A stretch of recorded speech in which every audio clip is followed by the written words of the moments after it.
بسا اوقات بہت سی محنتوں کا نتیجہ انسان دیکھتا ہے کہ ضائع چلا گیا. میں نے 10 سال محنت کی، حاصل کوئی نہیں نکلا. یہ ثمرات کیا ہیں؟ محنتوں کے ثمرات کا ضیاع. کوشش آپ نے کی، قسمت کی خوبی دیکھی ہے، ٹوٹی کہاں کمن، 2-4 ہاتھ جب کے لبے بام رہ گئے. Be prepared. ایک شاعر کے یہ اشعار ہیں، وہ کمیونسٹ تھا، میں نام بھی نہیں لیتا، لیکن یہ کہ یہ اسی انقلابی، چونکہ ان کا بھی ایک انقلابی نظریہ ہے، انقلابی عمل میں یہ سارے مراحل آتے ہیں. کوئی سیٹ بیک آیا، فرض کیجئے کوئی ناکامی ہو گئی، تو اپنے ساتھیوں کو دل بندھانے کے لیے یہ فصل امیدوں کی ہمدم اس بار بھی غارت جائے گی، سب محنت صبحوں شاموں کی اب کے بھی اکارت جائے گی. میرے نبی کے ثمرات کا جو لفظ یہاں آیا ہے، وَنَقْصٍ مِّنَ الْأَمْوَالِ وَالْأَنفُسِ وَالثَّمَرَاتِ، سب محنت صبحوں شاموں کی اب کے بھی اکارت جائے گی. دھرتی کے کونوں کھدروں میں پھر اپنے لہو کی کھاد بھرو، پھر مٹی سینچو اشکوں سے، پھر اگلی رت کی فکر کرو، پھر اگلی رت کی فکر کرو، جب پھر ایک بار اجڑنا ہے. ایک فصل پکی تو بھر پایا، تب تک تو یہی کچھ کرنا ہے. ایک مقصد ہے سامنے، انقلاب برپا کرنا ہے. ایک کوشش ناکام ہو جائے کوئی پرواہ نہیں، نیکسٹ. پھر تیار رہو ناکامی کے لیے. ایسا نہ ہو جو انگریزی میں کہتے ہیں hope for the best but be prepared for the worst. ایسا نہ ہو کہ دوسری مرتبہ ناکام ہو کے بددل ہو جاؤ، تمہاری ہمتیں جواب دے جائیں. نہیں، پہلے سے تیار رہو کہ دوسری مرتبہ بھی ناکامی آئے تو آئے، لیکن جب تک کہ کامیابی حاصل نہیں ہوتی ہمیں یہ کام کیے چلے جائیں. دیکھیے سیرت میں آیا کہ نہیں یہ واقعہ. بدر میں مسلمانوں کو فتح ہوئی تو احد میں زک پہنچی کہ نہیں؟ 70 صحابہ شہید ہوئے کہ نہیں؟ اگر ان کی ہمتیں جواب دے جاتی تو گاڑی کیسے چلتی آگے؟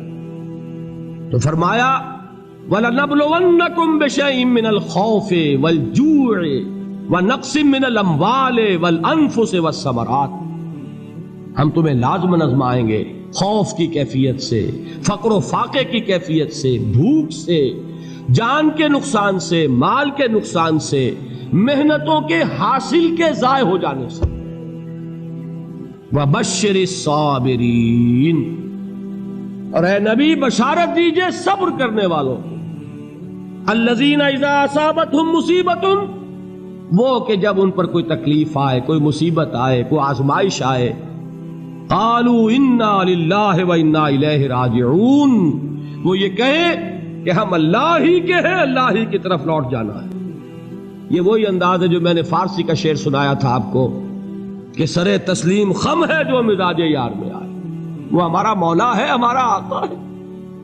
اگر اسے یہی منظور ہے تو ہمیں بھی یہی منظور ہے. میں نے تسلیم و رضا کی بات کی تھی نا، آپ کو کچھ شعر سنائے تھے. ایک شعر اور سنیے، اور یہ کس کا ہے؟ محمد علی جوہر کا. ایک مرتبہ جیل گئے، ان کی ایک بیٹی جوان بیمار ہوئی، فوت ہو گئی.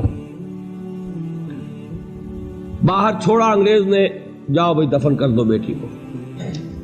دوسری مرتبہ جیل گئے، دوسری جوان بیٹی اسی مرض میں مبتلا ہوئی. اب یہ جیل میں ہے، خبر پہنچی کہ دوسری بیٹی کے اوپر بھی اسی مرض کا حملہ ہوا ہے. ایک نظم لکھی ہے جس کا آخری شعر یہ ہے، تیری صحت ہمیں منظور ہے لیکن اس کو نہیں منظور تو پھر ہم کو بھی منظور نہیں.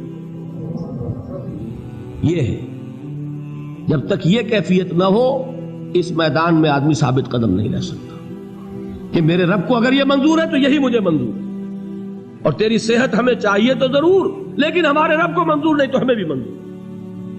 راضی برضائے رب. وَبَشِّرِ الصَّابِرِينَ الَّذِينَ إِذَا أَصَابَتْهُمْ مُصِيبَةٌ قَالُوا إِنَّا لِلَّهِ وَإِنَّا إِلَيْهِ رَاجِعُونَ. نہ شود نصیب دشمن کے شود ہلاک تیغت، سر دوستہ سلامت کے تو خنجر آزمائے. اولئک علیہم صلوات من ربہم ورحمہ، یہی ہے وہ لوگ جن پر ان کے رب کی طرف سے عنایتیں ہیں اور رحمتیں ہیں. وَأُولَئِكَ هُمُ الْمُهْتَدُونَ، اور یہی ہے وہ لوگ جو کامیاب ہونے والے ہیں، ہدایت پانے والے، ہدایت یافتہ. اسی سورہ بقرہ میں ذرا آگے چل کر، یہ تو ہے 20واں رکوع، 19واں رکوع. 21ویں رکوع کی پہلی آیت ہے لیس البر ان تولوا وجوہکم قبل المشرق والمغرب ولكن البر من آمن بالله واليوم الآخر والملائكة والكتاب والنبيين وآتى المال على حبه ذوي القربى واليتامى والمساكين وابن السبيل والسائلين وفي الرقاب وأقام الصلاة وآتى الزكاة والموفون بعهدهم إذا عاهدوا والصابرين في البأساء والضراء وحين البأس. اب یہ آیت جو ہے سورۃ العصر میں جو مضامین آئے تھے سارے اس میں موجود ہیں. وہاں ایمان کا لفظ آیا، یہاں 5 ایمانیات کی تفصیل آ گئی، اعمال کی تفصیل آئی، اور آخری بات وہاں کیا ہے وَتَوَاصَوْا بِالصَّبْرِ، اور یہاں کیا ہے وَالصَّابِرِينَ فِي الْبَأْسَاءِ وَالضَّرَّاءِ وَحِينَ الْبَأْسِ، اور صبر کرنے والے. اصل نیکی ان کی ہے جو صبر کریں. کس میں؟ جنگ کے وقت. ذرائے باسائے، باسا کہتے ہیں فقر اور فاقہ.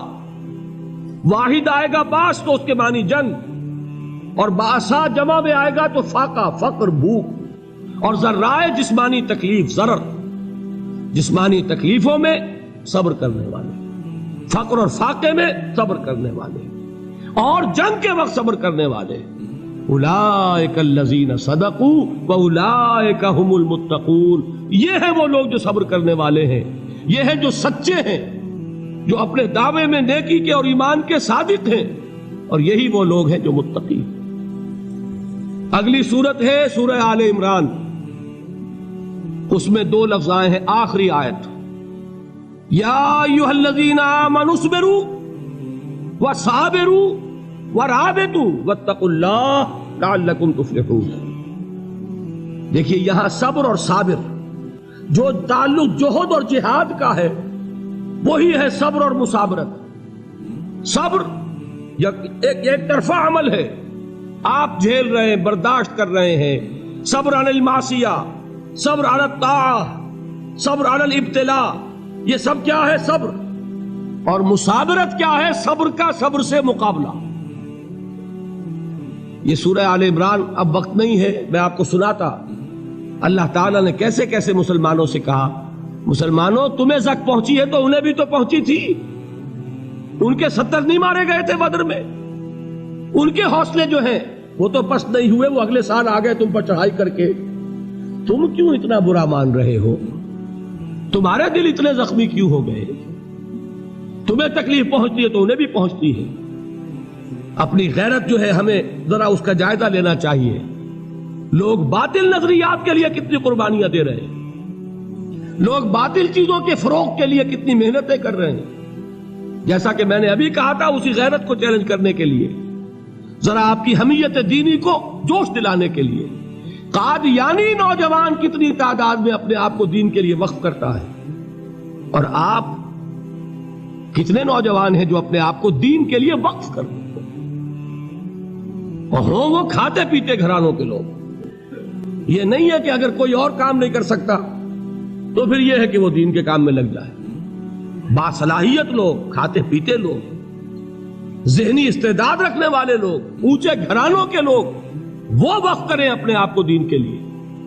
اس کے بغیر کیسے باہر آ جائے گی، کیسے رونق آ جائے گی؟ تو دنیا میں باطل نظریات والے جو ہیں، یہ بات کہی گئی ہے مسلمانوں تم اگر توحید کے لیے لڑ رہے ہو، دیکھتے نہیں ابو جہل کو، اس نے گردن کٹوائی ہے شرک کے لیے، شرک کے لیے گردن کٹوائے، اور تم توحید کے لیے گردن کٹوانے کو تیار نہ ہو.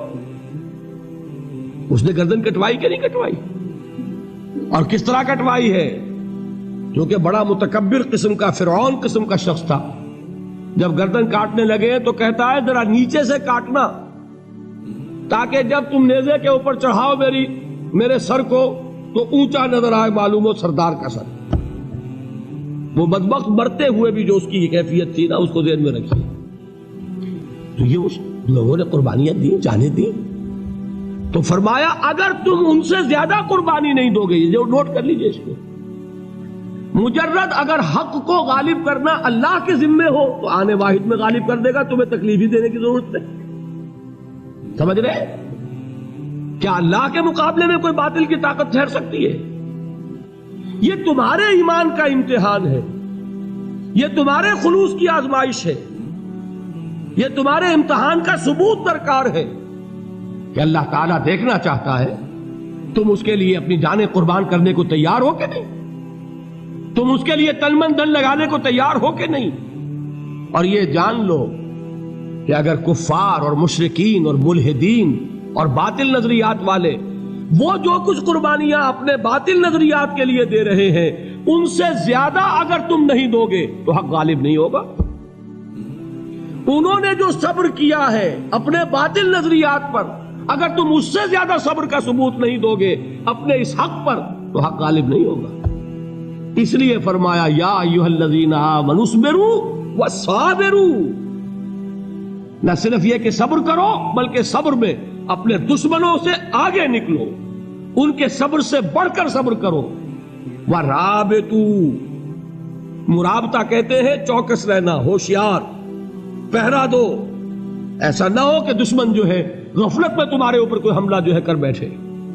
واتقوا اللہ، اور اللہ کا تقوی اختیار کرو، لعلکم تفلحون، تاکہ تم فلاح پاؤ۔